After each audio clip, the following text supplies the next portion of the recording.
So Jordan had no bag? I didn't say no bag. I just don't think Kobe he and Jordan aren't bag guys. 1-2 dribble pull-ups. Kobe had a No bag. bag. Kobe. So the other day, P, we want to pull some quotes from you, and your quote was that you thought Michael Jordan had a very limited bag. I would like you to expand on it. Michael Jordan's name just got dragged into a modern basketball war, and NBA legends weren't having it. What started as a casual podcast take instantly turned into one of the most disrespectful debates the game has seen. The idea that the greatest scorer in NBA history somehow had a limited bag set the basketball world on fire. Fans argued. Clips went viral. Timelines exploded. And suddenly, players who actually had to guard Michael Jordan were forced to step in and shut it down. The spark came on the No Foul Given podcast, when Paul Pierce said something that sent shockwaves through the NBA community.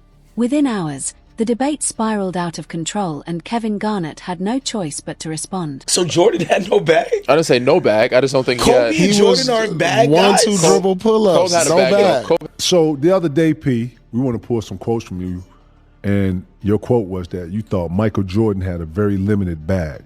I would like you to expand on that. Well, in today's You talking about today's game? Okay, so you analyze. Hold on, let me set it up. So you analyzing Michael Jordan's game in today's game, Right. Okay, Yeah. got you. Okay, Not in so his- that, so not that in needs his to be day. said. That needs to be said. Yeah, so got you. Yeah, that's why it's kind of taken out. But in the context, we just put it in. We put it in the ball now. Danny Green piled on, claiming Shai Gilgeous-Alexander has more of a bag than Michael Jordan, and that's when the internet completely lost its mind.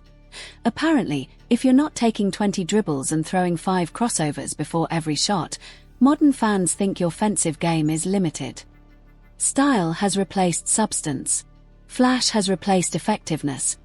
But this is where things got interesting, that NBA legends guys who actually played against Michael Jordan weren't about to let that nonsense slide. And then Gilbert Arenas stepped in with maybe the most honest take of them all.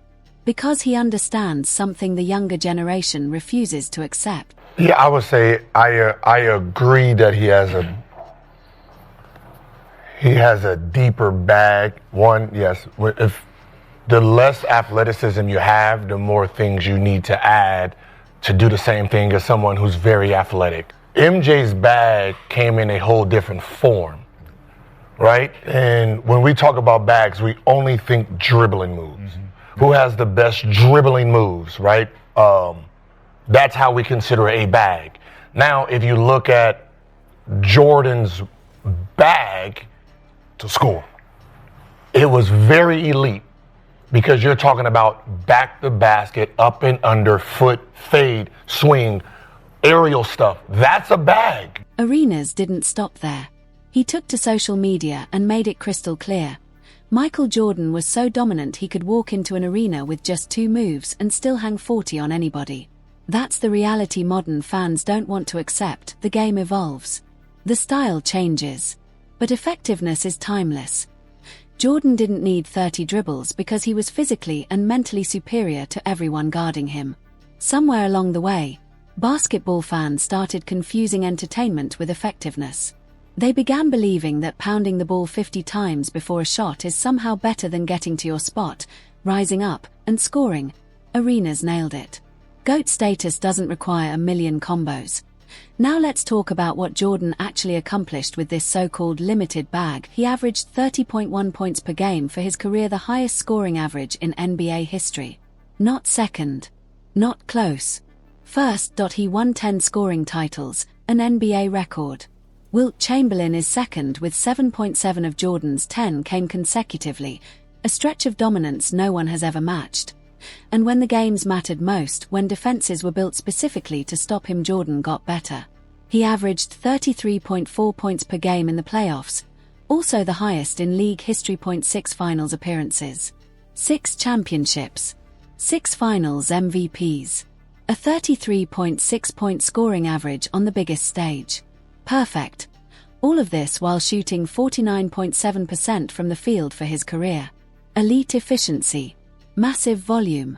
Every defense locked in on him. The numbers alone make the limited bag argument look ridiculous.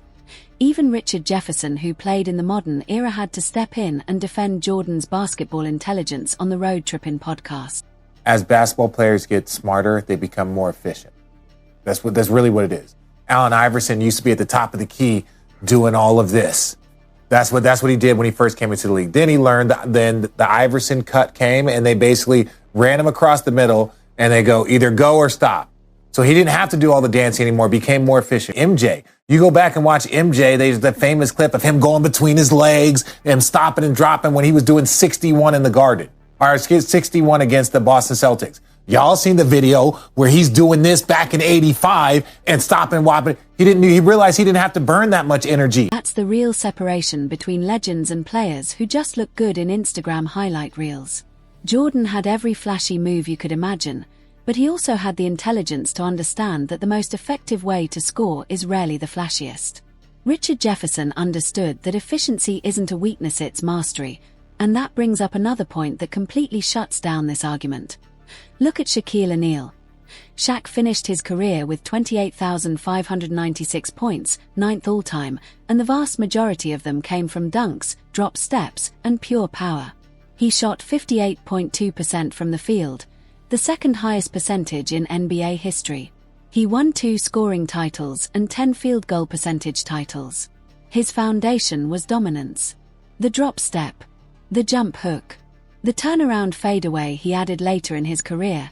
Those were his tools. Yet nobody ever says Shaq didn't have a bag. And that proves the point. Having a bag isn't about chaining together dribble moves. It's about having reliable weapons that put the ball in the basket. Period. So let's break down what was supposedly limited about Michael Jordan's offensive arsenal. Start with his signature move, the fadeaway. Jordan learned it from 12-time All-Star Elvin Hayes, and once he perfected it, it became virtually unstoppable. Turn over the right shoulder. Turn over the left. Bump the defender with his body. Rise up and release. In his final 2 seasons with Washington at 38 and 39 years old, Jordan shot 82% on fadeaways. Let that sink in. 82% on one of the hardest shots in basketball at nearly 40 years old. Then there's the mid-range game, the 1 or 2 dribble pull-up that Paul Pierce mocked. That shot was devastating because Jordan got to his spot faster than anyone could react. No wasted motion. No wasted energy. Just precision. The post-game tells another story entirely.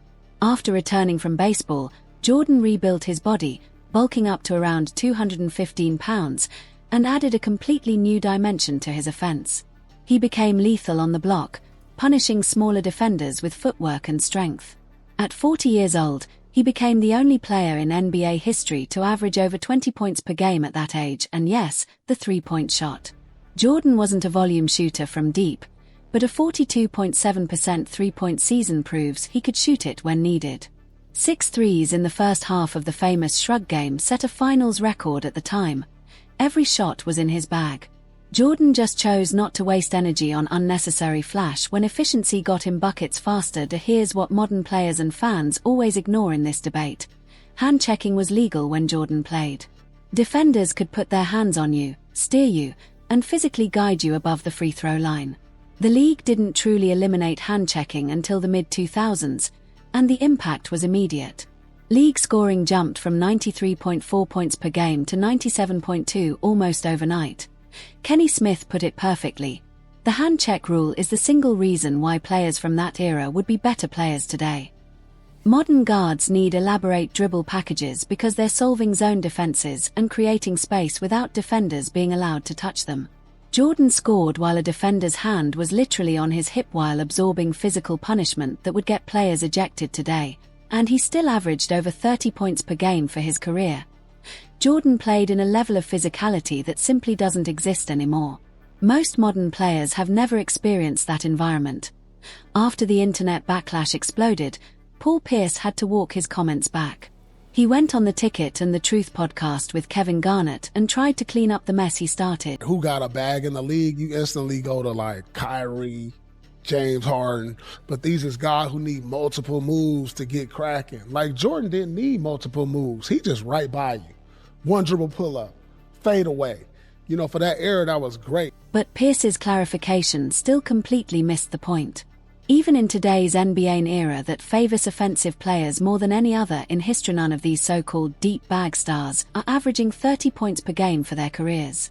None of them have 10 scoring titles. None of them average 33.4 points per game in the playoffs. not one. Kyrie Irving, often praised as the most skilled scorer of this generation, averages 24.7 points per game for his career. James Harden, who Chandler Parsons claimed has a deeper bag than Jordan, has piled up roughly 28,000 career points across a longer career, yet never won a championship as the clear best player on his team.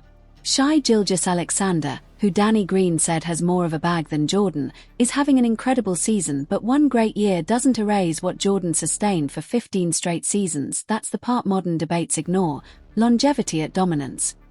The word bag has become the most overused and misunderstood term in basketball. It was supposed to describe a player's repertoire, the tools they can rely on when defenses know exactly what's coming. Somewhere along the way, it turned into code for how many unnecessary dribbles someone can pull off before taking a shot. Flash replaced function. Efficiency became boring. Getting to your spot became basic. And putting the ball in the basket with ruthless consistency somehow became less impressive than stringing together highlight moves that look good on social media but don't move the scoreboard nearly as much.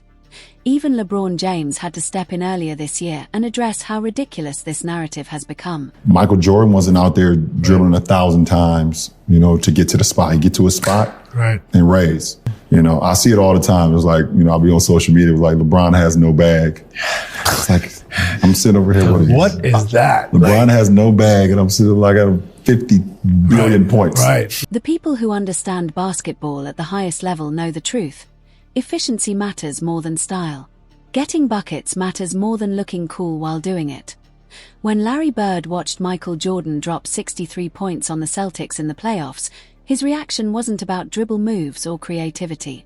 Bird said Jordan was God disguised as Michael Jordan. When Magic Johnson saw Jordan take over the league, he didn't critique a bag. He said, "There's Michael Jordan, and then there's the rest of us." That's how legends talk when they recognize dominance. Flash never mattered. Domination did. So let's bring this back to where it started. Paul Pierce said Jordan had a limited bag. Danny Green claimed Shai Gilgeous-Alexander has more of a bag. Chandler Parsons argued James Harden has a deeper bag than Jordan. And the legends who actually played against Jordan, the ones who lived in that era and know what real basketball looks like, had to step in and shut it down. Gilbert Arenas said it best. Jordan's bag was better than everybody else's bag in his era. He could walk into any arena with 2 moves and still drop 40. That ends the debate. 32, 292 career points with the highest scoring average in NBA history doesn't happen without a bag.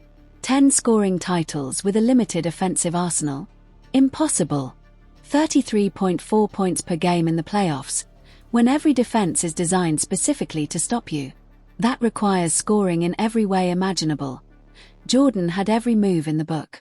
What made him different was the intelligence and efficiency to use only what was necessary to completely control the game.